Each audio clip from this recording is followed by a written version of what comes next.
Женщины с большой грудью не могут обследоваться в Национальном центре онкологии и гематологии.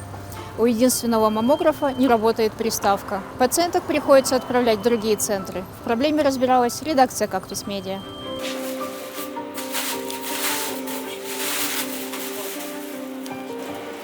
Мы просто давим на молочную железу. Если мы будем ей же давить, опять же пойдет трещина. Ну и тут, видите, осколки, все уже.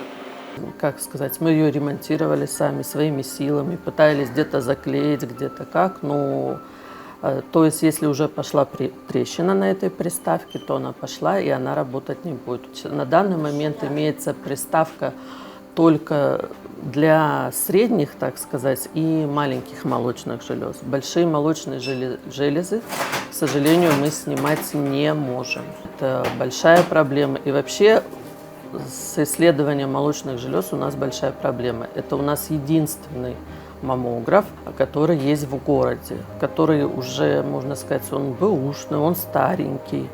Но мы пытаемся на нем работать, мы пытаемся ставить диагнозы. Вот, у нас есть оцифровщики, это маммограф аналоговый, но у нас есть оцифровщики, которые делают снимочки, и мы делаем цифровые снимки. Вот смотрите, вот это наш маммограф, вот эта приставка, о которой я вам рассказывала, то есть она одна. И с ней нужно аккуратно и бережно обращаться. Это вот она идет на маленькую, на среднюю грудь. На большую грудь у нас нету, она сломана. По идее, надо новый маммограф, надо хотя бы в онкологию 3 маммографа, хотя бы, чтобы у нас было хотя бы в поликлинике как диагностический и привязанный к отделению.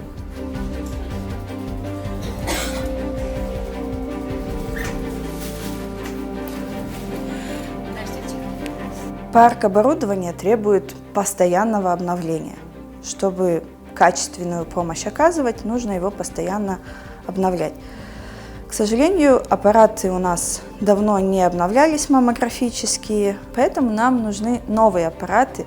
Сейчас уже золотым стандартом является использование, кроме того, томосинтеза. Это 3D-сканирование молочной железы. Нам данная методика очень бы помогла находить узлы, те, которые мы не видим, те, которые, бывают, наслаиваются на фоне железистой ткани. И последние несколько лет мы активно работаем с международными организациями и работаем в проектах, чтобы установить в онкологию новые маммографические аппараты.